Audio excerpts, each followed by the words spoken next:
تیرے خلق کو حق نے عظیم کہا، تیری خلق کو حق نے جمیل کیا۔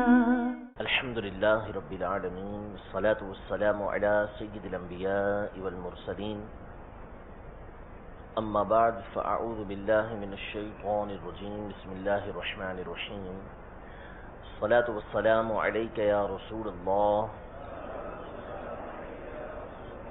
وعلی آلک واصحابک یا حبیب اللہ، الصلاة والسلام علیک یا نبی اللہ وعلی آلک واصحابک یا نور اللہ۔ الحمدللہ عز و جل، درس شفا شریف ہمارا جاری ہے اور اس کی 5ویں فصل ہم سن رہے ہیں کہ جس میں اللہ تبارک و تعالی نے اپنے حبیب کریم رؤوف الرحیم علیہ افضل الصلاۃ والتسلیم کے مقامات رفیعہ کو، بلند مقامات کو اولاً قسم یاد فرما کر پھر ان کو ذکر فرمایا۔ پچھلے سلسلے میں سورہ والنجم اذا ہوا، اس حوالے سے گفتگو ہوئی تھی، یعنی اس فصل کے اندر، اس چیپٹر کے اندر قاضی ایاز مالکی رحمۃ اللہ تعالی علیہ نے 4 مقامات ذکر کیے ہیں۔ ویسے تو بہت سارے مقامات ہیں قرآن پاک میں کہ جہاں اللہ تبارک و تعالی حبیب کریم صلی اللہ تعالی علیہ وآلہ وسلم کے مقام کو بیان فرمانے کے لیے پہلے قسم یاد فرماتا ہے۔ یہاں انہوں نے 4 ذکر کیے ہیں کیونکہ ان کا جو مقصود ہے وہ استیعاب نہیں ہے، سارا کا سارا بیان کرنا نہیں ہے، بلکہ صرف چند باتیں بیان کر کے آپ کی عظمت کی طرف اشارہ کر دینا ہے۔ 2 پر ہم گفتگو کر چکے، والضحیٰ پر اور والنجم اذا ہوا پر۔ آج بھی انشاءاللہ تبارک و تعالی کوشش کریں گے کہ 2 مزید مقامات کو ہم سن سکیں، 4 مقامات ٹوٹل اس طرح پورے ہو جائیں گے۔ آج کا جو پہلا مقام جو قاضی ایاز مالکی رحمۃ اللہ تعالی علیہ نے ذکر کیا ہے وہ سورہ التکویر جو ہے، سورۃ التکویر، وہ 30ویں پارے کے اندر ہے۔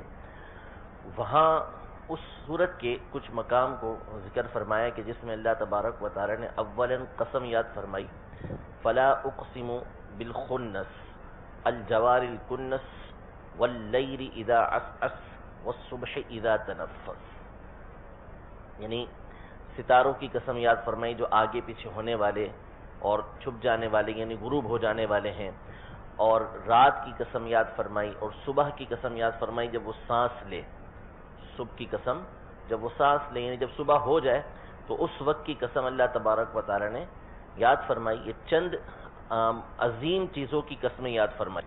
ظاہر ستارے اللہ تبارک و تعالی کی ایک عظیم مخلوق ہے، ستارے بہت بڑی مخلوق ہیں، یہ زمین جس کا ہم مکمل طور پہ احاطہ نہیں کر سکتے، یہ سورج کے مقابلے میں بہت چھوٹی ہے، بہت زیادہ چھوٹی ہے، اور سورج کے مقابلے میں کئی ستارے ایسے ہیں کہ جو سورج سے ہزاروں گنا بڑے ہیں، اور ایسے اربوں ستارے اللہ تبارک و تعالی نے آسمان میں رکھے ہوئے ہیں جن کی تعداد اللہ تبارک و تعالی ہی جانتا ہے۔ تو اللہ تبارک و تعالیٰ کی یہ عظیم مخلوق ہے جو اللہ تبارک و تعالیٰ کی قدرت کے اوپر، اس کے قادر ہونے پر، اس کے مالک ہونے پر دلالت کرتی ہے۔ تو اس کی قسم اللہ تبارک و تعالیٰ نے یاد فرمائی، اور پھر اتنے بڑے ستارے، ان کے آگے پیچھے جانا، ان کا آسمان میں پیرنا، یہ بڑا کمال ہے کہ اپنی جگہ چھوڑتے ہیں، آگے جاتے ہیں، پیچھے جاتے ہیں، پھر غروب ہوتے ہیں، پھر طلوع ہوتے ہیں۔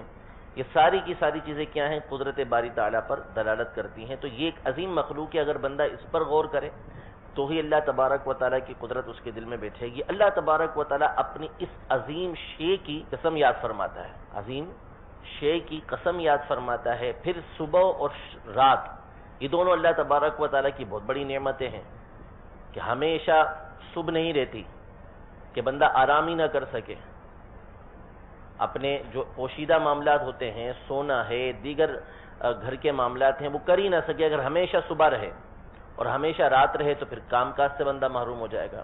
اللہ تبارک و تعالی نے دن اور رات کا نظام مقرر کیا تاکہ بندوں کے حالات تبدیل ہوتے رہیں، اور یہ مختلف جو عوارضات، مختلف معاملات بندے کے ساتھ پیش آتے ہیں وہ دونوں وقتوں میں کر سکے۔ تو یہ چونکہ عظیم چیزیں ہیں، ان کی قسم اللہ تبارک و تعالیٰ نے یاد فرمائی تاکہ بندے کے ذہن میں پہلے عظمت بیٹھ جائے کہ اللہ تبارک و تعالیٰ کسی چیز کی قسم یاد فرما رہا ہے تو اب اہمیت والی چیز کو بیان فرمائے۔ اللہ تبارک و تعالیٰ ویسے ہی کسی بات کو بیان فرما دے تو بھی وہ بات حق اور سچی ہے۔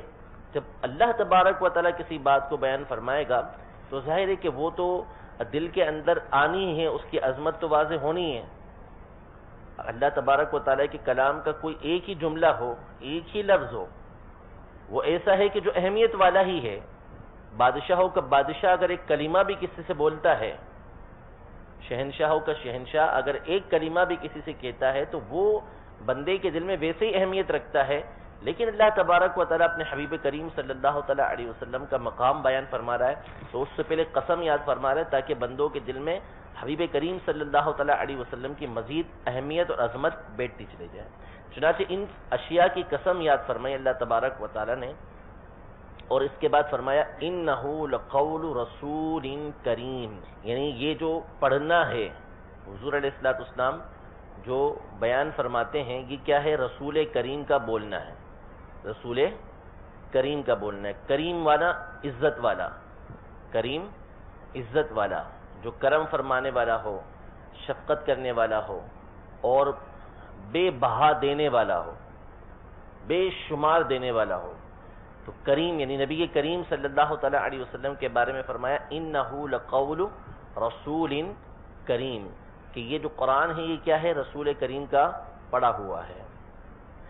انہو لقول رسول کریم ذی قوت عند ذی العرش مکین، یعنی یہ رسول کریم جو ہیں، یہ رسول جو ہیں کریم بھی ہیں، ذی قوت، قوت والے ہیں، قوت والے ہیں، یعنی جو ان کے اوپر وحی کی جاتی ہے، جو ان کے اوپر وحی کی جاتی ہے اس کو اٹھانے کی طاقت رکھتے ہیں، اس کو اٹھانے کی طاقت بھی رکھتے ہیں اور اس کو آگے پہنچانے کی طاقت بھی رکھتے ہیں، اس کو اٹھانے کی طاقت بھی رکھتے ہیں اور آگے پہنچانے کی طاقت بھی رکھتے ہیں۔ یعنی قرآن پاک کے بارے میں آپ جانتے ہیں کہ اس کا جو مانوی بوجھ ہے وہ بہت زیادہ ہے، اگرچہ کہ حقیقی طور پہ ہمیں اس کا بوجھ نظر نہیں آتا، لیکن اس کی مانوی بوجھ کی صراحت آپ کئی دفعہ سن اور پڑھ چکے ہیں کہ اگر یہ قرآن پہاڑوں پر نازل کیا جاتا تو پہاڑ کیا ہوتے؟ ریزہ ریزہ ہو جاتے ہیں۔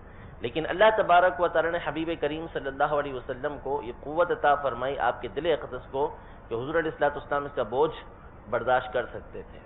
پھر صرف برداشت کرنا نہیں بلکہ اس کے بعد پہنچانا یہ بھی مشکل ترین کام ہے، آسان کام نہیں۔ کفار مکہ تک، مشرکین مکہ تک کہ جو خون کے پیاسے ہوں، سرے عام ان کے سامنے ان کے بتوں کے بارے میں کہنا کہ یہ تمہارے معبود نہیں ہیں، معبود برحق صرف اللہ تبارک و تعالی ہے، اور ان کو راہ حق کی طرف بلانا یہ اور بھی مشکل کام ہے کہ جو نبی کریم صلی اللہ تعالی علیہ وسلم نے احسن طریقے سے انجام دیا۔ تو اسی کے بارے میں فرمایا کہ ذی قوتن، ذی قوتن، پھر فرمایا عند ذی العرش مکین، وہ عرش والے کے نزدیک یعنی اللہ تبارک و تعالیٰ کے نزدیک مکین ہیں۔ مکین کا معنی متمکن، یعنی جو عزت والے ہیں، عظمت والے ہیں، جو عزت والے ہیں اور عظمت والے ہیں۔ تو اللہ تبارک و تعالیٰ حبیب کریم صلی اللہ تعالیٰ علیہ وآلہ وسلم کے بارے میں فرماتا ہے کہ یہ میری بارگاہ میں بہت بڑا مقام اور مرتبہ رکھنے والے ہیں۔ مطاع ثم امین، یعنی یہ اطاعت کیے گئے ہیں، ان کی پیروی کی جاتی ہے، ان کی پیروی کی جاتی ہے۔ ثم امین، وہاں پر یعنی آسمانوں میں بھی ان کی پیروی کی جاتی ہے، ان کی بات مانی جاتی ہے، اور دنیا میں بھی ان کی بات مانی جاتی ہے۔ امین، اور یہ امین بھی ہیں، یعنی وحی کے پہنچانے پر جو گفتگو یہ کرتے ہیں، جو بات یہ آگے پہنچاتے ہیں، اس میں کسی طرح کی خیانت نہیں کرتے، بلکہ کسی بھی معاملے کے اندر یہ خیانت نہیں کرتے۔ ان کے پاس جو امانت رکھوائی جائے وہ جس طرح پہنچانے کا حق ہے وہ صاحب حق تک پہنچا دیتے ہیں، چاہے وہ وحی کی امانت ہو تو وہ لوگوں تک پہنچا دیتے ہیں، لوگ ان کے پاس امانت رکھوائیں تو وہ اس کو آگے پہنچا دیتے ہیں، ٹھیک ہے۔ یہ اللہ تبارک و تعالی نے کچھ اوصاف بیان کیے نبی کریم صلی اللہ تعالی علیہ وآلہ وسلم کے. یہاں پر علماء کے دو طرح اقوال ہیں. ایک تو یہی کہ یہ ساری کی ساری صفتیں نبی کریم صلی اللہ تعالی علیہ وسلم کی ہیں، جیسا کہ ابھی میں نے آپ کے سامنے تشریح کی، ٹھیک ہے، کہ انہ لقول رسول کریم ذی قوت عند ذی العرش مکین مطاع ثم امین وما صاحبکم بمجنون وما صاحبکم بمجنون. اس کی گفتگو آگے الگ ہے. اس سے پہلے والی جو بات ہے اس کے بارے میں علماء کے دو طرح اقوال ہیں کہ اس سے مراد نبی کریم صلی اللہ تعالی علیہ وآلہ وسلم کی ذات ہے، اور بعض علماء کا کہنا ہے کہ اس سے مراد جبریل امین علیہ السلام کی ذات ہے. اس سے مراد جبریل امین علیہ السلام کی ذات ہے. تو اب جتنی بھی باتیں بیان ہوئیں کہ انہ لقول رسول کریم، کہ رسول کریم سے مراد ہوں گے جبریل امین، رسول کریم سے مراد جبریل امین ہوں گے کہ یہ قرآن نبی کریم صلی اللہ تعالی علیہ وسلم پر جبریل امین پڑھ کے سناتے ہیں. ذی قوت، جو قوت والے ہیں، جبریل امین قوت والے ہیں. کیسی قوت والے ہیں کہ اگر آپ تاریخ پڑھنے جائیں، جو دنیا کی تاریخ ہے، تو اس میں جبریل امین کی طاقت کے آپ کو بہت سارے مظاہرے ملیں گے کہ آپ نے صرف اپنی انگلیوں پر قوم لوط کو اٹھا لیا تھا، پوری بستی کو، اور اٹھا کے آپ آسمان کے پاس لے گئے تھے. حتیٰ کہ اہل آسمان نے قوم لوط کی جو مرغے تھے ان کی آوازیں سنی تھی، اور پھر وہاں سے ان کو پلٹ دیا تھا، اور آپ نے چیخ ماری تھی تو ایک قوم پوری کی پوری تباہ ہو گئی تھی اس چیخ کی وجہ سے. تو اتنی قوت والے ہیں کہ 600 ان کے پر ہیں. تو ذی قوت انہی کیا ہیں؟ قوت والے ہیں. عند ذی العرش مکین، یہ اللہ تبارک و تعالی کے نزدیک مقام رفیع رکھتے ہیں. ان تمام فرشتوں کے یہ سردار ہیں، تمام فرشتوں کے یہ سردار ہیں.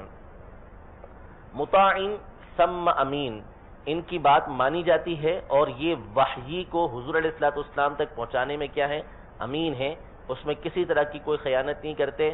ان کے اوپر فریضہ ہے تو اس کو حضور علیہ السلام تک یہ پہنچا دیتے ہیں. ان باتوں کو جبریل امین کی صفات مان بھی لیں، جبریل امین کی صفات مان لیں، ٹھیک ہے، لیکن اس سے بھی حضور علیہ السلام کی اہمیت واضح ہوتی ہے. اس سے بھی حضور علیہ السلام کی عظمت ہی واضح ہوتی ہے کہ اتنا زبردست فرشتہ، اتنا زبردست فرشتہ کہ جو 600 پروں والا، جس کا ایک ایک پر زمین و آسمان کو ڈھانپ لے، اتنا بڑا فرشتہ، اتنا بڑا اس کا اللہ کی بارگاہ میں مقام و مرتبہ، اتنا امانت دار، جس کی دوسرے فرشتے بات مانے لیکن وہ آقا کریم صلی اللہ تعالی علیہ وسلم کے دربار کا خادم ہے، حضور علیہ السلام کے دربار کا خادم ہے. تو اتنا بڑا فرشتہ جس دربار کا خادم ہو، اس کے مالک کا عالم کیا ہوگا؟ تو جبریل امین کی صفات تسلیم کرنے کے بعد بھی اس میں حضور علیہ السلام ہی کی شان و عظمت واضح ہوتی ہے. پھر فرمایا کہ وما صاحبکم بمجنون، تمہارے جو صاحب ہیں، تمہارے جو صاحب ہیں یعنی محمد صلی اللہ تعالی علیہ وآلہ وسلم، یہ مجنون نہیں ہے. یہ اگلی بحث کے اندر بھی آتا ہے کہ اللہ تبارک و تعالی نبی رحمت صلی اللہ تعالی علیہ وسلم کی شان و عظمت کو اس طرح بیان فرماتا ہے کہ دیگر انبیاء کرام علیہ السلام پر جب ان کی قوموں نے اعتراض کیے کہ آپ کے اندر جو ہے وہ نعوذ باللہ گمراہی ہے یا سفاہت ہے، تو انہوں نے خود اپنی براءت کو ظاہر کیا کہ ہمارے اندر کوئی کسی طرح کی کوئی گمراہی نہیں ہے، ہمارے اندر کسی طرح کی کوئی بے وقوفی نہیں ہے، بلکہ ہم رب العالمین کے رسول ہیں. لیکن نبی کریم صلی اللہ تعالی علیہ وسلم کی شان و عظمت یہ ہے کہ اہل مکہ نے یا دیگر لوگوں نے نبی کریم صلی اللہ تعالی علیہ وسلم پر اگر کسی طرح کا اعتراض کیا تو جواب خود رب تبارک و تعالی نے دیا ہے. جواب خود رب تبارک و تعالی نے دیا کہ ان لوگوں نے نبی کریم صلی اللہ تعالی علیہ وسلم کو نعوذ باللہ مجنون کہا، دیوانہ کہا، تو اللہ تبارک و تعالی نے فرمایا کہ وما صاحبکم بمجنون، تمہارے جو صاحب ہیں یعنی نبی رحمت صلی اللہ تعالی علیہ وآلہ وسلم یہ مجنون نہیں ہے. ٹھیک ہے. وَلَقَدْ رَآهُ بِالْأُفُقِ الْمُبِينِ، وَلَقَدْ رَآهُ بِالْأُفُقِ الْمُبِينِ، انہوں نے اس کو دیکھا افق مبین میں، یعنی بالکل اوپری آسمان پر. ٹھیک ہے.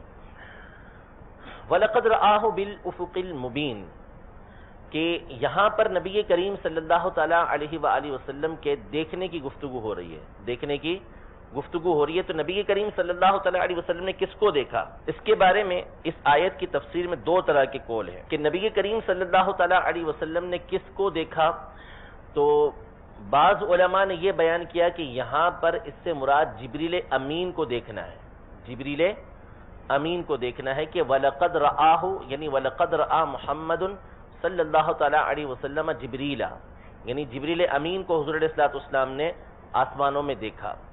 اب جبریل امین کو دیکھنا بھی ظاہر ہے تو فضیلت کا باعث، جبریل امین کو دیکھنا ہے تو فضیلت کا باعث کہ جبریل امین کی زیارت ہو. اب جبریل امین کو جو نبی کریم صلی اللہ تعالیٰ علیہ وسلم نے دیکھا تو اس میں ایک خصوصیت یہ ہے کہ آپ علیہ السلام واحد ہیں کہ جنہوں نے 2 مرتبہ جبریل امین علیہ السلام کو ان کی اصلی صورت پر دیکھا ہے. جبریل امین کو 2 مرتبہ ان کی اصلی صورت پر دیکھا ہے. اور ایک قول یہ ہے علماء کا یہاں پر کہ وَلَقَدْ رَآهُ سے مراد اللہ تبارک و تعالیٰ کی ذات ہے. وَلَقَدْ رَآهُ سے مراد اللہ تبارک و تعالیٰ کی ذات ہے، یعنی نبی کریم صلی اللہ تعالیٰ علیہ وسلم نے اللہ تبارک و تعالیٰ کی زیارت کی.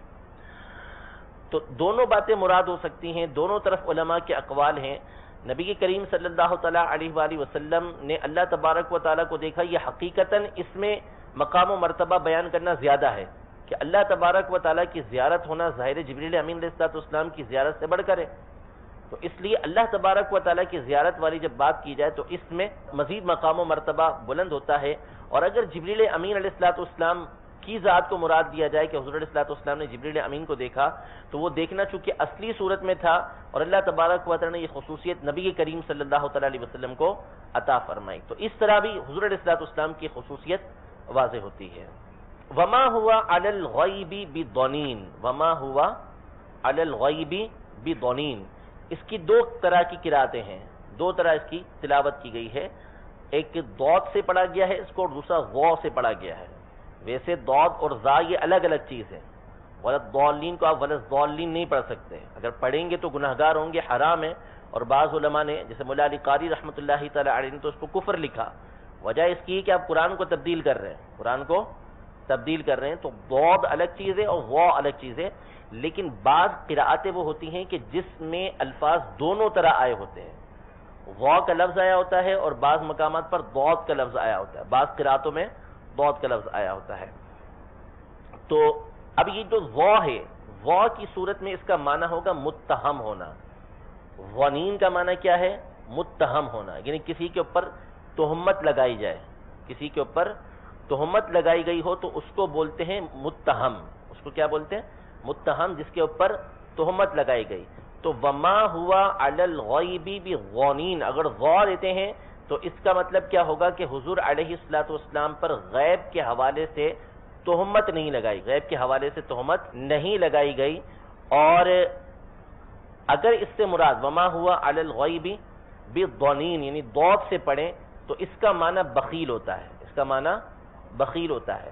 تو اس کا مطلب یہ ہوگا کہ وما ہوا علی الغیب بضنین، یعنی یہ محمد صلی اللہ تعالی علیہ وآلہ وسلم غیب بتانے میں بخیل نہیں، بلکہ یہ آگے اس بات کو بیان کر دیتے ہیں، اس بات کو بیان کر دیتے ہیں. جو غیب کی خبریں ان کے پاس آتی ہیں ان خبروں کو، ان باتوں کو یہ چھپاتے نہیں. ان کو جس چیز کو بیان کرنے کا حکم ہوتا ہے غیب کی خبریں یہ آگے بیان کر دیتے ہیں. اسی لیے قرآن پاک میں جگہ جگہ موجود ہے کہ جب حضور علیہ السلام نے واقعات بیان کیے، جیسے نوح علیہ السلام کا واقعہ بیان کیا تو اللہ تبارک و تعالی نے فرمایا کہ تلک من انباء الغیب، یہ کیا ہے؟ غیب کی خبروں میں سے ایک خبر ہے.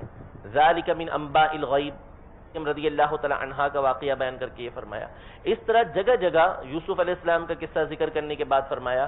تو نبی کریم صلی اللہ تعالی علیہ وسلم پر جو واقعات، جو باتیں بیان کی گئیں غیب کی باتیں، وہ بھی حضور علیہ السلام کو جس چیز کا حکم تھا کہ اس کو آگے بیان کر دیں، آپ علیہ السلام نے اس کو آگے بیان کر دیا. اور یہ حضور علیہ السلام کی ایک غیب کے جاننے کے اوپر کہ آپ علیہ السلام کو غیب کا علم تھا، یہ ایک اعلیٰ دلیل ہے. یہ آیت ایک اعلیٰ دلیل ہے حضور علیہ السلام کے غیب جاننے کے اوپر کہ اللہ تبارک و تعالیٰ نے نبی کریم صلی اللہ تعالیٰ علیہ وسلم کو غیب کا علم عطا فرمایا اور حضور علیہ السلام نے اس کو آگے بیان فرمایا. کیونکہ اگر آپ کے پاس سرے سے غیب کا علم ہوتا ہی نہ، سرے سے غیب کا علم ہوتا ہی نہ، تو اس صورت میں بخیل کی نفی کرنے کا کوئی مقصود ہی نہیں ہے کہ آپ سے بخیل کی نفی کیوں کی گئی، آپ کے بارے میں کیوں کہا گیا کہ یہ بخیل نہیں ہے غیب بتانے پر. اسی لیے کی گئی نا کہ ان کے پاس ہے اور یہ آگے بڑھاتے ہیں. اگر سرے سے ہو ہی نہ تو پھر اس کے بارے میں تو کوئی گفتگو ہی نہیں ہوتی نا. کنجوس کس کو بولتے ہیں؟ کنجوس اس کو بولتے ہیں جس کے پاس کچھ ہو اور وہ نہ دے آگے، یعنی جہاں پہ دینا چاہیے وہاں بھی نہ دے، تو ایسے کو کیا بولتے ہیں؟ کنجوس بولتے ہیں. اب ایک ہے ہی کنگلا، اس کے پاس کچھ ہے ہی نہیں، اب آپ اس کو بولیں گے کہ کنجوس ہے یا کنجوس نہیں ہے، آپ کا یہ کہنا فضول ہے. بھائی کنجوس نہیں ہے یہ اس وقت ظاہر ہوگا کہ جب اس کے پاس کچھ آ جائے، پھر آپ کو پتا چلے گا کہ یہ مال چھپاتا ہے یا آگے دیتا ہے. جب کچھ آئے گا تو پھر پتا چلے گا. تو نبی کریم صلی اللہ تعالیٰ علیہ وسلم کے پاس غیب کا علم تھا، اور جن چیزوں کو آگے پہنچانے کا حکم تھا کہ غیب کی ان خبروں کو آگے پہنچا دیں، آپ علیہ السلام نے آگے پہنچایا. پھر اللہ تبارک و تعالیٰ نے بیان فرمایا کہ ان کو جو آگے پہنچانے کا حکم ہوتا ہے یہ آگے پہنچا دیتے ہیں. وما ہوا علی الغیب بضنین، یہ غیب بتانے میں بخیل نہیں ہے بلکہ کھل کے یہ لوگوں کے سامنے بیان کرتے ہیں. ٹھیک ہے، یہاں تک اللہ تبارک و تعالیٰ نے نبی کریم صلی اللہ تعالیٰ علیہ وسلم کی جو شان و عظمت ہے اس کو واضح الفاظ میں بیان فرمایا ہے. دیکھیں اب عبارت دیکھ لیں. بسم اللہ الرحمن الرحیم. وقال تعالی فلا اقسم بالخنس الجوار الکنس الى قوله، یعنی اللہ تبارک و تعالیٰ کے اس فرمان وما ہوا بقول الشیطان الرجیم تک کہ یہ دھتکارے ہوئے شیطان کا قول نہیں ہے. لا اقسم ای اقسم، میں قسم یاد کرتا ہوں، انہو لقول رسول کریم، یہ رسول کریم کا قول ہے. ای کریم عند مرسلہ، یعنی اس رسول کے بھیجنے والے، یعنی اللہ تبارک و تعالیٰ کے نزدیک یہ رسول کیا ہیں؟ کریم ہیں. ذی قوت، قوت والے ہیں. علی تبلیغ ما حملہ من الوحی، یعنی جس چیز جو وحی ان کے اوپر کی جاتی ہے اس کو آگے پہنچانے میں کیا ہیں؟ قوت والے ہیں. مکین، مکین ہے. ای متمکن المنزلۃ عند ربہ، رفیع المحل عندہ، ای رفیع او رفیع المحل عندہ، یعنی اللہ تبارک و تعالیٰ کے نزدیک منزلت والے ہیں، عظمت والے ہیں اور اعلیٰ درجہ رکھنے والے ہیں. مطاع ثم ای فی السماء امین علی الوحی، یعنی ان کی اطاعت کی جاتی ہے آسمانوں میں اور یہ وحی کو پہنچانے پر امین ہے. قال علی بن عیسیٰ وغیرہ، علی بن عیسیٰ وغیرہ فرماتے ہیں کہ الرسول ہنا محمد صلی اللہ تعالیٰ علیہ وسلم، کہ رسول سے مراد یہاں پر کون ہے؟ محمد صلی اللہ تعالیٰ علیہ وسلم ہے. فجمع الاوصاف بعد علی ھذا لہ، اس تفسیر کے مطابق جتنی بھی باتیں بیان ہوئی ہیں وہ ساری کی ساری کس کے لیے ہوں گی؟ رسول کریم صلی اللہ تعالیٰ علیہ وسلم کے لیے، نہیں نبی رحمت صلی اللہ تعالیٰ علیہ وسلم کے لیے ہوں گی. وقال غیرہ، اور علی بن عیسیٰ کے علاوہ جو دوسرے افراد ہیں وہ کہتے ہیں کہ ہوا جبریل، رسول سے مراد یہاں پر کون ہے؟ جبریل امین علیہ السلام ہے. فترجع الاوصاف الیہ، تو تمام کے تمام اوصاف یہ جبریل امین کے بیان ہوں گے. وَلَقَدْ رَآهُ یعنی محمدا، قیل ای رآ ربہ، وقیل رآ جبریل فی صورتہ، یہ تمام باتیں گزر چکی. وما ہوا علی الغیب بغنین ای بمتہم، ومن قرأها بالضاد فمعنى ذلك من انباء الغیب. مریم رضی اللہ تعالی عنہا کا واقعہ بیان کر کے یہ فرمایا. اس طرح جگہ جگہ یوسف علیہ السلام کا قصہ ذکر کرنے کے بعد فرمایا تو نبی کریم صلی اللہ تعالی علیہ وسلم پر جو واقعات، جو باتیں بیان کی گئیں غیب کی باتیں، وہ بھی حضور علیہ السلام کو جس چیز کا حکم تھا کہ اس کو آگے بیان کر دیں، آپ علیہ السلام نے اس کو آگے بیان کر دیا. آپ علیہ السلام غیب کو چھپانے پر بخیل نہیں تھے. اور یہ حضور علیہ السلام کی ایک غیب کے جاننے کے اوپر کہ آپ علیہ السلام کو غیب کا علم تھا، یہ ایک اعلیٰ دلیل ہے. یہ آیت ایک اعلیٰ دلیل ہے حضور علیہ السلام کے غیب جاننے کے اوپر کہ اللہ تبارک و تعالیٰ نے نبی کریم صلی اللہ تعالیٰ علیہ وسلم کو غیب کا علم عطا فرمایا اور حضور علیہ السلام نے اس کو آگے بیان فرمایا. کیونکہ اگر آپ کے پاس سرے سے غیب کا علم ہوتا ہی نہ، سرے سے غیب کا علم ہوتا ہی نہ تو اس صورت میں بخیل کی نفی کرنے کا کوئی مقصود ہی نہیں ہے کہ آپ سے بخیل کی نفی کیوں کی گئی، آپ کے بارے میں کیوں کہا گیا کہ یہ بخیل نہیں ہے غیب بتانے پر، اسی لیے کی گئی نا کہ ان کے پاس ہے اور یہ آگے بڑھاتے ہیں۔ اگر سرے سے ہو ہی نہ تو پھر اس کے بارے میں تو کوئی گفتگو ہی نہیں ہوتی نا۔ کنجوس کس کو بولتے ہیں؟ کنجوس اس کو بولتے ہیں جس کے پاس کچھ ہو اور وہ نہ دے آگے، یعنی جہاں پہ دینا چاہیے وہاں بھی نہ دے، تو ایسے کو کیا بولتے ہیں؟ کنجوس بولتے ہیں۔ اب ایک ہے ہی کنگلا، اس کے پاس کچھ ہے ہی نہیں، اب آپ اس کو بولیں گے کہ کنجوس ہے یا کنجوس نہیں ہے، آپ کا یہ کہنا فضول ہے۔ بھائی کنجوس نہیں ہے یہ اس وقت ظاہر ہوگا کہ جب اس کے پاس کچھ آ جائے، پھر آپ کو پتہ چلے گا کہ یہ مال چھپاتا ہے یا آگے دیتا ہے۔ جب کچھ آئے گا تو پھر پتہ چلے گا۔ تو نبی کریم صلی اللہ تعالیٰ علیہ وسلم کے پاس غیب کا علم تھا، اور جن چیزوں کو آگے پہنچانے کا حکم تھا کہ غیب کی ان خبروں کو آگے پہنچا دیں، آپ علیہ السلام نے آگے پہنچایا۔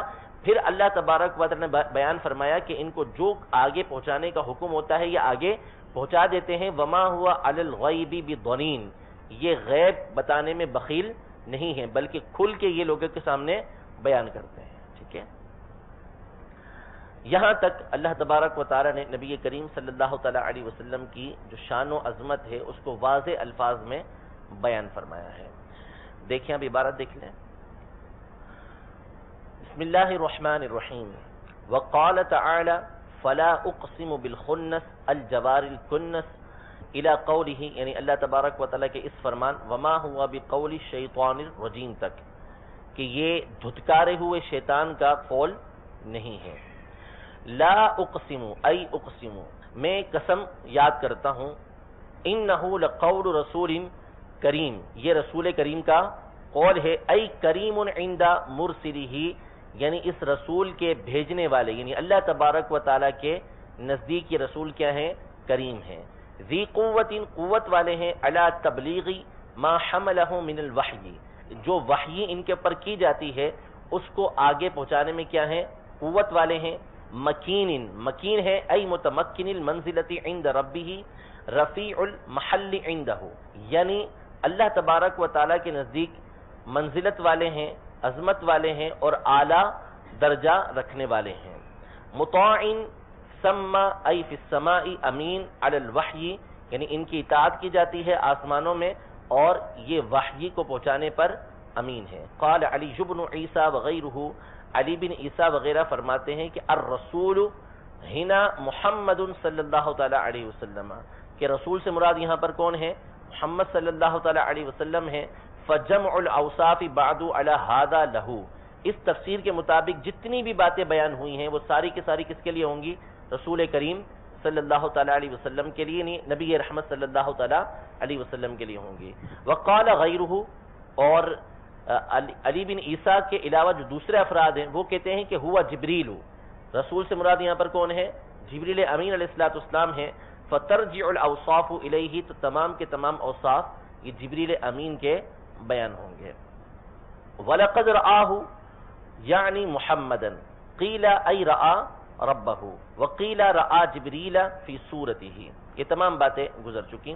وما ہوا علی الغیب بغنین ای بمتہم، ومن قرأها بالضاد فمعناه وما هو بخیل بالدعاء به والتذکیر بحکمہ وبعلمہ، وهذه لمحمد صلی اللہ تعالی علیہ وسلم باتفاق، یعنی یہ جو آیت ہے وما ہوا علی الغیب بضنین، یہ بالاتفاق کس کے لیے ہے؟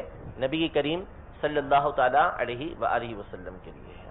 یہ ایک مقام مکمل ہوا۔ دوسرا مقام ہے سورہ والقلم کے اندر، نون والقلم میں، کہ اس میں بھی کئی آیتیں اللہ تبارک و تعالی نے نبی کریم صلی اللہ تعالی علیہ وسلم کی شان و عظمت میں بیان فرمائی، اور ان سے پہلے اللہ تبارک و تعالی نے اہمیت والی چیزوں کی قسم یاد فرمائی۔ چنانچہ اللہ تبارک و تعالی فرماتا ہے کہ نون والقلم وما یسطرون، نون جو حروف مقطعات میں سے ہے، متشابہات میں سے ہے، اور قلم کی قسم اور اس کی قسم جو لکھتے ہیں، جو لکھتے ہیں اس کی قسم۔ نون والقلم وما یسطرون ما انت بنعمت ربک بمجنون، کہ آپ اپنے رب کی نعمت کے سبب مجنون نہیں ہے۔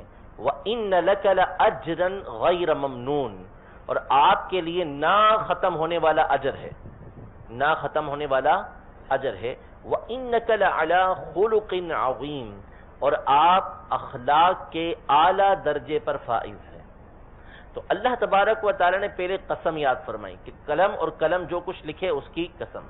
قلم کی اللہ کی بارگاہ میں بڑی اہمیت ہے، اور خاص طور پر یہاں پر جو قلم، اس کی اہمیت تو اور زیادہ ہے۔ بعض روایتوں کے مطابق نبی کریم صلی اللہ تعالی علیہ وسلم کے نور کے بعد جو سب سے پہلی چیز پیدا کی گئی وہ قلم ہی ہے۔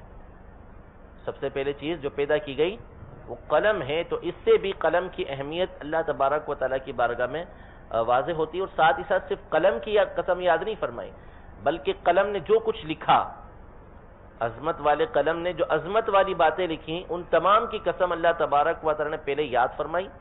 پھر اس کے بعد کفار کے اعتراض کا، ان کے الزام کا، ان کی تکلیف کا جو حضور علیہ السلام کو انہوں نے دی، اذیت کا جو انہوں نے حضور علیہ السلام کو دی، اس کا جواب دیا کہ ما انت بنعمت ربک بمجنون، کہ آپ اپنے رب کی نعمت کی وجہ سے مجنون نہیں ہیں۔ یعنی مجنون آپ ہیں نہیں، لیکن کیوں نہیں ہیں؟ اس لیے کہ آپ علیہ السلام پر آپ کے رب کی نعمت ہے۔ نفی ویسے بھی ہوتی ہے، ما انت بمجنون، ما انت بمجنون، آپ علیہ السلام مجنون نہیں ہیں، بات پوری ہو جاتی۔ لیکن اللہ تبارک و تعالیٰ کی عنایت دیکھیں نبی کریم صلی اللہ تعالیٰ علیہ وآلہ وسلم پر کہ فرمایا بنعمتی، بنعمتی، کہ نعمت کی وجہ سے، نعمت کی وجہ سے، کہ آپ نعمت کی وجہ سے کیا ہے؟ مجنون نہیں ہیں۔ یعنی جس پر اللہ تبارک و تعالیٰ کی نعمتیں ہوں، جس پر اللہ تبارک و تعالیٰ کی عنایتیں ہوں، جس کو اللہ تبارک و تعالیٰ کائنات کے اندر سب سے بڑا مقام اور مرتبہ عطا فرمائے، وہ مجنون کیسے ہو سکتا ہے؟ ہاں، تو آپ پر نعمت ہے۔ اور پھر اس کے بعد یہ نہیں فرمایا ما انت بنعمت اللہ، ما انت بنعمت اللہ، کہ آپ اللہ کی نعمت کی وجہ سے مجنون نہیں ہیں۔ یہ نہیں فرمایا ما انت بنعمت رب الناس، آپ لوگوں کے رب کی نعمت کی وجہ سے مجنون نہیں ہیں۔ یہ ایک لطف کی بات ہے، اور عشاق جو ہوتے ہیں ان کے لیے اس میں بڑا نکتہ ہے۔ فرمایا ما انت بنعمت ربک، رب کی نعمت ہے آپ پر، لیکن رب کون؟ آپ کا رب، آپ کا رب۔ اضافت کس کی طرف کی اللہ تبارک و تعالی نے گفتگو میں؟ آپ کے رب کی جو آپ پر نعمت ہے۔ رب بھی آپ کا ہے سب کا، رب ہے سب کا، لیکن جب نعمت کا تذکرہ کر رہا ہے نبی رحمت صلی اللہ تعالی علیہ وسلم پر، تو اللہ تبارک و تعالی نسبت بھی حضور علیہ السلام کی طرف کر رہا ہے، اپنی ذات کی نسبت بھی اللہ تبارک و تعالی فرماتا ہے کہ بنعمت ربک، اے محبوب تیرے رب کی نعمت تجھ پر ہے، اس کی وجہ سے تو مجنون نہیں۔ اور مجنون کہاں سے ہوں؟ وَإِنَّ لَكَ لَأَجْرًا غَيْرَ مَمْنُونَ، وَإِنَّ لَكَ لَأَجْرًا غَيْرَ مَمْنُونَ، کہ آپ کے لیے تو نہ ختم ہونے والا اجر ہے۔ مجنون کے لیے کوئی اجر ہوتا ہے؟ مجنون کے لیے اجر ہوتا ہے؟ مجنون کے لیے تو کوئی اجر نہیں ہے، وہ کون سا عمل کرتا ہے؟ اور آپ علیہ السلام کی تو ساری زندگی عمل سے تعبیر ہے، عمل ہی عمل ہے، اللہ تبارک و تعالیٰ کو راضی کرنے والے کام ہیں۔ مجنون کو تو اپنا ہوش نہیں ہوتا۔ وَإِنَّ لَكَ لَأَجْرًا غَيْرَ مَمْنُونَ، آپ کے لیے نہ ختم ہونے والا اجر ہے۔ یہ اللہ تبارک و تعالیٰ کی طرف سے اعلیٰ نعمت ہے نبی کریم صلی اللہ علیہ وسلم پر، کہ خود رب تبارک و تعالیٰ نام لے کے بیان فرما رہا ہے کہ وَإِنَّ لَكَ لَأَجْرًا غَيْرَ مَمْنُونَ، کہ آپ کے لیے، بے شک آپ کے لیے آپ کے رب کی طرف سے نہ ختم ہونے والا آپ کے لیے اجر موجود ہے۔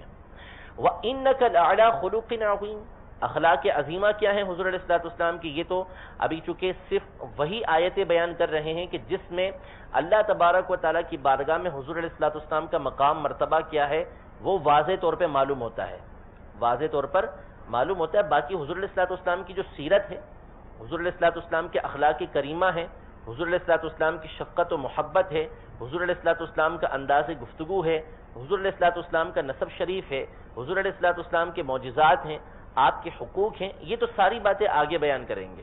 وَإِنَّكَ لَعَلَىٰ خُلُقٍ عَظِيمٍ، اور بے شک آپ اخلاق کے اعلیٰ درجے پر فائز ہیں، اللہ تبارک و تعالی نبی کریم صلی اللہ تعالی علیہ وسلم پر وارد ہونے والے اعتراض کا جواب کیسے دیتا ہے؟ جواب کیسے دیتا ہے کہ بات پوری ہو گئی، ما انت بنعمت ربک بمجنون، آپ اپنے رب کی نعمت کی وجہ سے مجنون نہیں ہے۔ جب کائنات کے رب نے کہہ دیا بات ختم ہو گئی۔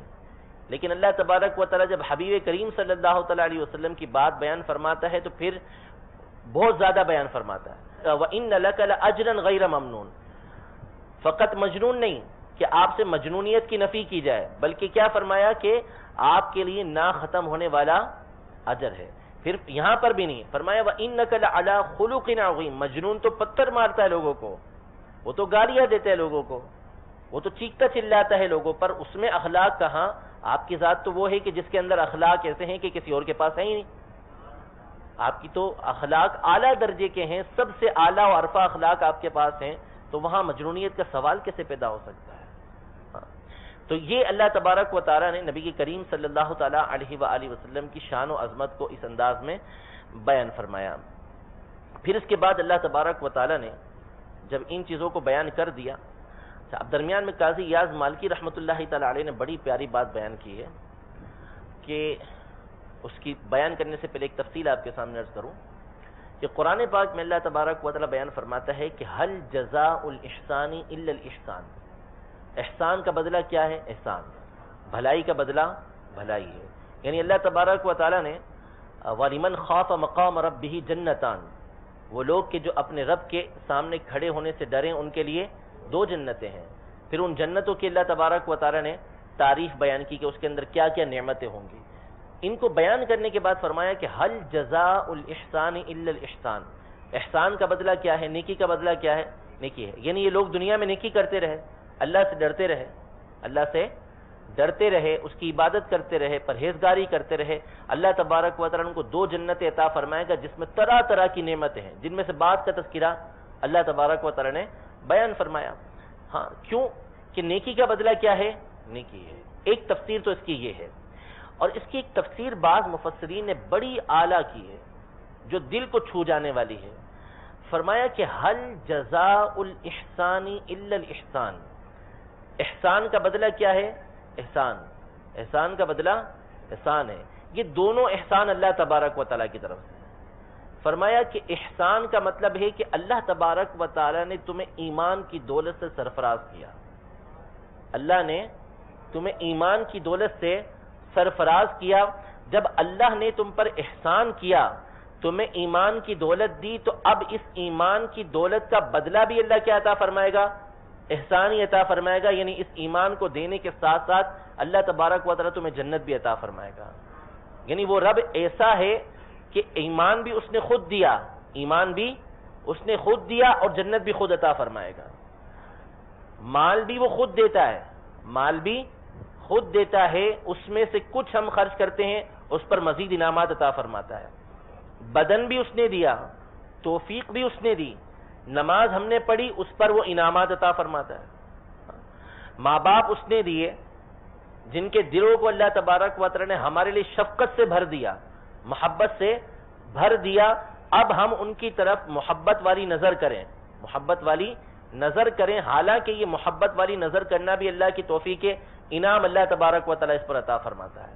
تو وہ احسان کرتا ہے پہلے، پھر اس احسان پر احسان فرماتا ہے اللہ تبارک و تعالی، یعنی خود نعمت دیتا ہے، پھر اس نعمت کا بندہ جب شکر ادا کرتا ہے تو اللہ تبارک و تعالی مزید نعمت اس کو عطا فرما دیتا ہے۔ تو حل جزاء الاحسان الا الاحسان کا مطلب ہے کہ اللہ تبارک و تعالی خود احسان فرماتا ہے اور پھر احسان پر مزید احسان فرماتا ہے۔ تو قاضی ایاز مالکی رحمۃ اللہ تعالی علیہ حضور علیہ الصلوۃ والسلام کی ان فضائل کو بیان کر کے اللہ تبارک و تعالی کی قدرت پر جھوم اٹھے کہ کیا بات ہے کہ اللہ تبارک و تعالی نبی کریم صلی اللہ تعالی علیہ وسلم کو خود مقام عطا فرماتا ہے۔ ظاہر ہے کہ نبی کریم صلی اللہ علیہ وسلم کو بنانے والا کون؟ اللہ تبارک و تعالی۔ مقامات عطا فرمانے والا کون؟ اللہ تبارک و تعالی۔ ایسی صلاحیتیں دینے والا کون؟ اللہ تبارک و تعالی۔ تو فرماتے ہیں فسبحان اللطیف المحسن، پاک ہے وہ ذات کہ جو لطف فرمانے والی ہے، جو احسان فرمانے والی ہے، الجواد، جو جواد ہے، جو بغیر کسی عوض کے دیتی ہے، بغیر کسی عوض کے دیتی ہے، بغیر کسی غرض کے دیتی ہے۔ الحمید، اسی کی تعریف کی جائے گی، اسی کی تعریف کی جائے گی. الذی یسر للخیر وہدی الیہ ثم اثنى علی فاعلہ وجازاہ علیہ، یعنی جو خود بندے کے لیے نیکی کرنا آسان کر دیتی ہے.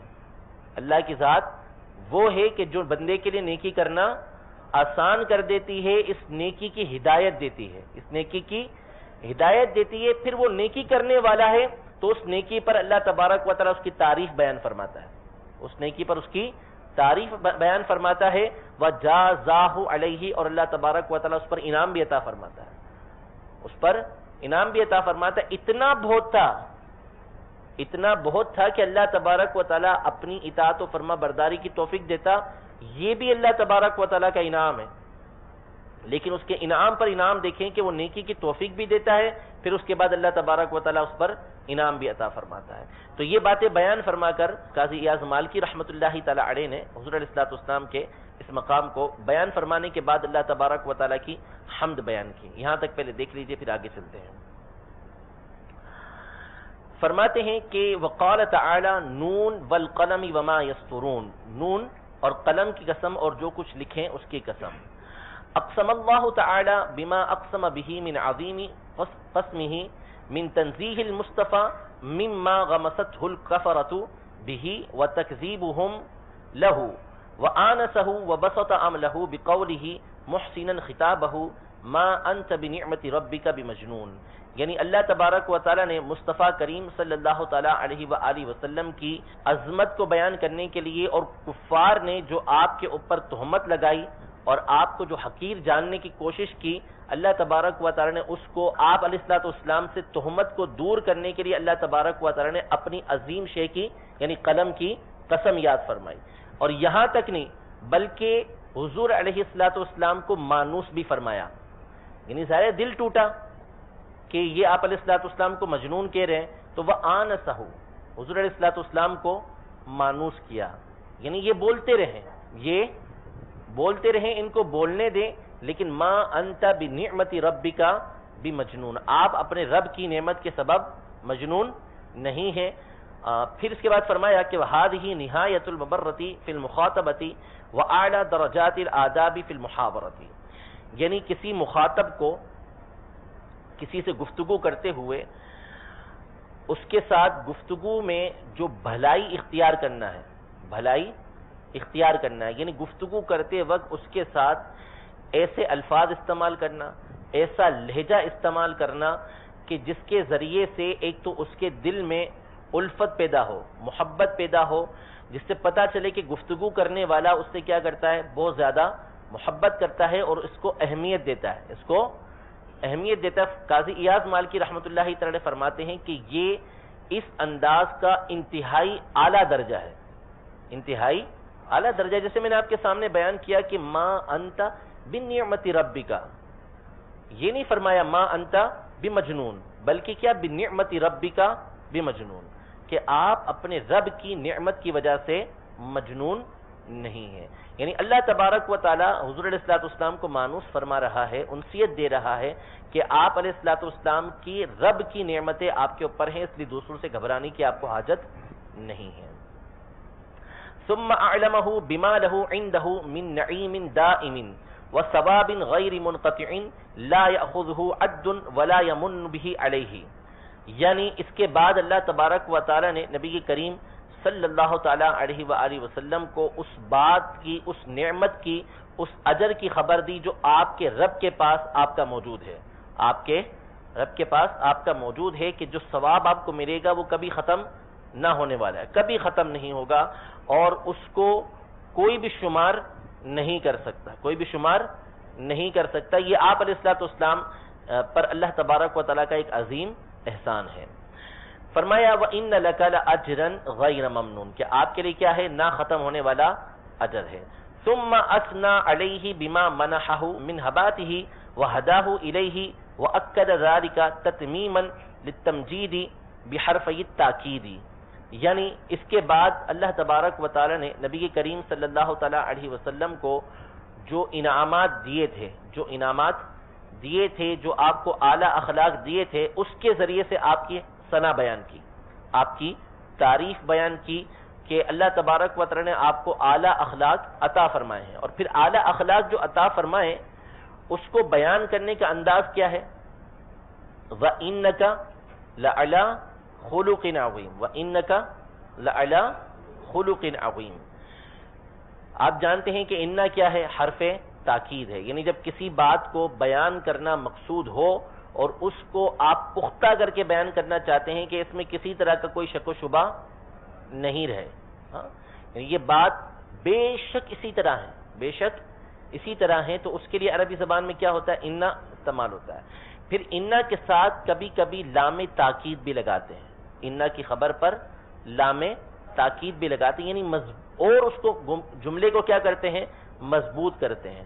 تو اللہ تبارک و تعالی نے یہ نہیں فرمایا کہ وَإِنَّكَ عَلَىٰ خُلُقٍ عَظِيمٍ، وَإِنَّكَ عَلَىٰ خُلُقٍ عَظِيمٍ، یا بغیر اِنَّا کے اللہ تبارک و تعالی ارشاد فرما دیتا، بلکہ اللہ تبارک و تعالی نے پہلے اِنَّا کے ذریعے تاکید بیان فرمائی، پھر لام کی تاکید بیان فرمائی کہ آپ جو اخلاق کے اعلیٰ درجے پر فائز ہیں اس میں کسی طرح کا کوئی شک و شبہ نہیں ہے، کہ پہلے اللہ تبارک و تعالی قسم یاد فرمائے اور پھر اس کے بعد دو تاکیدیں لگائیں کہ بے شک بلا شبہ آپ اخلاق کے اعلیٰ درجے پر فائز ہیں، اور اللہ تبارک و تعالیٰ کا یہ قسم یاد فرمانا واقعے کے عین مطابق ہے، واقعے کے عین مطابق ہے کہ حضور علیہ السلام کا جو اخلاق تھا اس کی گواہی تو کفار بھی دیتے تھے، اس کی گواہی تو کفار بھی دیتے تھے، یعنی باوجود یہ کہ وہ آپ کے دشمن تھے۔ ابھی آپ بخاری شریف میں آگے پڑھیں گے کہ ابو سفیان رضی اللہ تعالی عنہ جو اس وقت تک ایمان لے کر نہیں آئے تھے، انہوں نے بھی جب ہرقل کے سامنے گفتگو شروع کی تو باوجود اعلیٰ درجے کی اس وقت عداوت ہونے کے حضور علیہ السلام کے اخلاق پر کسی طرح کا کوئی جملہ نہیں بول سکے، کسی طرح کا کوئی جملہ وہ نہیں بول سکے۔ تو آپ علیہ السلام کے جو اخلاق پر اللہ تبارک و تعالی نے تاکید کے ساتھ بیان فرمایا وَإِنَّكَ لَعَلَىٰ خُلُقٍ عَظِيمٍ، آپ اخلاق کے اعلیٰ درجے پر فائز ہیں، تو یہ واقعے کے عین مطابق ہے۔ قاضی یاز مالکی رحمۃ اللہ تعالی علیہ اخلاق کی تعریف کرتے ہیں کہ خلق عظیم سے مراد کیا ہے، تو چار طرح کی اس میں قول بیان کیے ہیں۔ فرمایا قیل القرآن، اخلاق سے مراد کیا ہے؟ اخلاق عظیم سے مراد قرآن ہے، اور یہی حضرت عائشہ رضی اللہ تعالی عنہا سے مروی ہے کہ جب آپ رضی اللہ تعالی عنہا سے حضور صلی اللہ تعالی علیہ وسلم کے اخلاق کے بارے میں پوچھا گیا تو آپ نے فرمایا کہ کان خلقہ القرآن، حضور کے اخلاق کیا ہیں؟ قرآن ہے، ٹھیک ہے، یعنی قرآن کی عملی تفسیر نبی کریم صلی اللہ تعالی علیہ وسلم کی ذات گرامی ہے، کہ جہاں جہاں اللہ تبارک و تعالی نے قرآن پاک میں اخلاق رفیعہ ذکر کیے ہیں، اور بہت سارے مقام ہیں، ان اللہ یأمر بالعدل والاحسان وایتاء ذی القربى وینہی عن الفحشاء والمنکر، یہ وہ آیت ہے کہ جس میں تمام کے تمام اخلاق بیان کر دیے گئے، تمام کے تمام اخلاق بیان کر دیے گئے، چاہے وہ مخلوق کے ساتھ ہوں چاہے وہ خالق کے ساتھ ہوں۔ مخلوق کے ساتھ کسی بھی طرح کا معاملہ ہو، جب اس میں عدل و انصاف کے ساتھ کام لیا جائے گا تو وہ اخلاق کا اعلیٰ درجہ ہوگا، ٹھیک ہے۔ تو جب قرآن کی ایک آیت کے اندر تمام کے تمام اخلاق کو جمع کر دیا گیا اور حضور علیہ السلام اس کی اعلیٰ درجے کی تفسیر ہے، تو مطلب کیا ہوا کہ اخلاق سارے کے سارے نبی کریم صلی اللہ تعالی علیہ وسلم کے اندر جمع ہے، اعلیٰ اخلاق حضور علیہ السلام کے اندر سارے کے سارے جمع ہے، ٹھیک ہے۔ وقیل الاسلام، اور ایک قول ہے کہ خلق عظیم سے مراد کیا ہے؟ اسلام ہے، یہ ابن عباس رضی اللہ تعالی عنہما سے منقول تفسیر ہے کہ ابن عباس نے یہاں پہ خلق عظیم کی تفسیر اسلام کے ساتھ کی ہے۔ تو اسلام قرآن و سنت کا جامع ہے، اس کے اندر وہی احکام ہیں کہ جو قرآن و سنت کے ہیں، اور اسلام کا مطلب سلامتی والا، اسلام کا مطلب سلامتی والا، کہ جو اسلام میں داخل ہوتا ہے وہ سلامتی والا ہوتا ہے اور دوسروں کو سلامتی دینے والا ہوتا ہے۔ حقیقی مسلمان کون ہے؟ کہ جو دوسروں کو سلامتی دینے والا ہو۔ تو جب اسلام مراد لیں گے تو اس کا مطلب بھی کیا ہوگا کہ اخلاق سارے کے سارے نبی کریم صلی اللہ تعالی علیہ وسلم کی ذات گرامی میں اعلیٰ درجے کے موجود ہیں۔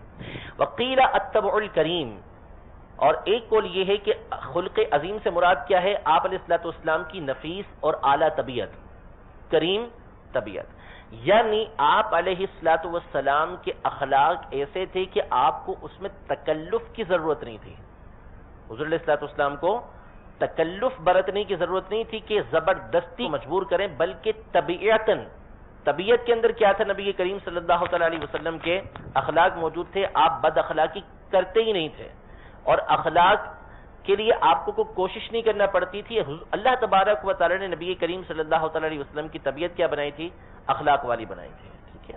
نہ حضور علیہ الصلوۃ والسلام بازاروں میں بلند آواز سے چلاتے تھے، چلانا حضور علیہ الصلوۃ والسلام کی طبیعت میں نہیں تھا۔ ولا فاحشن ولا متفاحشن، حضور علیہ الصلوۃ والسلام نہ تو قصدن کوئی بری بات کرتے تھے، فحش کلام کرتے تھے، اور نہ ہی آپ کے منہ سے خود بخود کوئی فحش کلام نکلتا تھا۔ حضور علیہ الصلوۃ والسلام اس سے پاک تھے۔ خلق عظیم سے مراد کیا ہے؟ کہ آپ کی طبیعت کے اندر اللہ تبارک و تعالیٰ نے اعلیٰ اخلاق رکھ دیے تھے۔ اور ایک قول ہے لیس لک ہمت الا اللہ، یعنی اخلاق کریمہ سے مراد یہ ہے، اعلیٰ اخلاق سے مراد یہ ہے کہ اللہ تبارک و تعالیٰ نے نبی کریم صلی اللہ تعالیٰ علیہ وسلم کی مکمل توجہ اپنی ذات کی طرف رکھی تھی۔ لیس لک ہمت الا اللہ، کہ حضور علیہ الصلوۃ والسلام کی جو توجہ ہے وہ ساری کی ساری اللہ تبارک و تعالیٰ کی ذات کی طرف رہتی تھی۔ اور اس بات کو علماء نے لکھا کہ حضور علیہ الصلوۃ والسلام کو اللہ نے یہ صلاحیت عطا فرمائی، دیگر انبیاء کو بھی عطا فرمائی، کہ ان کا تعلق رہتا ہے مخلوق کے ساتھ، ان کا تعلق مخلوق کے ساتھ رہتا ہے، کیونکہ انبیاء کرام علیہ السلام رہبانیت کے لیے نہیں آتے، وہ گوشہ نشینی کے لیے نہیں آتے، وہ آتے ہیں لوگوں کی ہدایت کے لیے، لہذا وہ لوگوں کے اندر رہتے ہیں اور ان تک اللہ تبارک و تعالیٰ کی بات پہنچاتے ہیں۔ اور جب بندہ لوگوں کے درمیان رہتا ہے تو پھر اس کی توجہ کس کی طرف رہتی ہے؟ بندوں کی طرف بھی رہتی ہے۔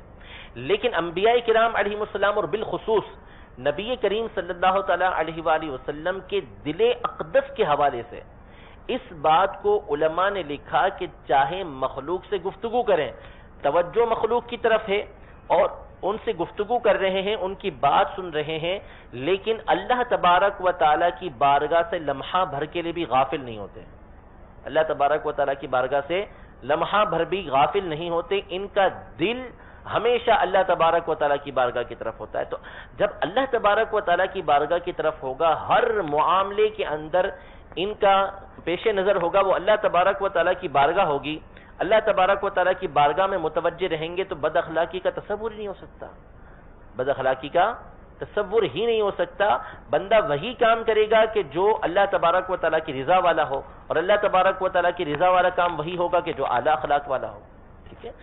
تو نبی کریم صلی اللہ تعالیٰ علیہ وسلم کی جب مکمل توجہ اللہ تبارک و تعالیٰ کی طرف ہے تو اس کا مطلب ہے کہ آپ ہر وہ کام کرنے والے ہیں جس سے اللہ تبارک و تعالیٰ راضی ہوتا ہے، اور اللہ تبارک و تعالیٰ جس چیز سے راضی ہے وہ کیا ہے؟ اعلیٰ اخلاق ہے۔ تو ہر صورت میں نبی کریم صلی اللہ تعالیٰ علیہ وسلم کے اعلیٰ اخلاق اس سے ظاہر ہوتے ہیں۔ اللہ تبارک و تعالی ہم سب کو نبی کریم صلی اللہ تعالیٰ علیہ وسلم کی شان و عظمت ہمیشہ بیان کرتے رہنے کی توفیق عطا فرمائے۔ مزید اس حوالے سے تھوڑا سا باقی ہے، وہ ہم اگلے سبق میں انشاءاللہ بیان کریں گے، اور اس کے بعد کی جو فصل ہے وہ بھی اگلے سبق میں ہی بیان ہوگی، اور وہ بہت پیاری فصل ہے، یعنی اس میں اللہ تبارک و تعالی نبی کریم صلی اللہ تعالیٰ علیہ وسلم پر شفقت اور مہربانی کیسی کرتا ہے، یعنی خود اللہ تبارک و تعالی نبی کریم صلی اللہ تعالیٰ علیہ وسلم کے آرام کو کیسا پسند فرماتا ہے، اور اس کے حبیب صلی اللہ تعالیٰ علیہ وسلم اللہ کی عبادت کرنا کیسے پسند فرماتے ہیں، اور اللہ تبارک و تعالیٰ کی بارگاہ میں حاضری کیسے چاہتے ہیں، اس بات کو قاضی ایاز مالکی رحمۃ اللہ تعالیٰ علیہ نے ذکر کیا ہے۔ رب تبارک و تعالیٰ ہم سب کو اخلاص کے ساتھ اپنی رضا کے لیے، اپنے حبیب صلی اللہ تعالیٰ علیہ وسلم کو راضی کرنے کے لیے ان باتوں کو بیان کرنے کی توفیق عطا فرمائے، آمین بجاہ النبی الامین صلی اللہ تعالیٰ علیہ وآلہ وسلم۔ تیرے خلق کو حق نے عظیم کہا، تیری خلق کو حق نے جمیل